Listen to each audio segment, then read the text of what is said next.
พายุฤดูร้อนฝนฟ้าคะนองเกิดขึ้นในวันนี้ตั้งแต่ช่วงเช้าของวันที่ 20 เมษายน และช่วงบ่ายจนถึงค่ำจะมีฝนฟ้าคะนองกระจายพื้นที่มากยิ่งขึ้น ภาคเหนือภาคตะวันออกเฉียงเหนือเป็นพื้นที่ที่มีฝนฟ้าคะนองลมกระโชกแรงมากที่สุดและพื้นที่ถัดไป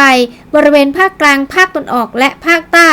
ปริมาณฝนจะลดน้อยลงในวันที่ 21 ไปจนถึง 23 เมษายน หลังจากนั้นเตรียมรับมือพายุฤดูร้อนรอบใหม่ 24 เมษายนจนถึงประมาณวันที่ 29 เมษายน ฝนฟ้าคะนองยังคงมีฝนตกหนักอย่างต่อเนื่อง เตรียมรับมือ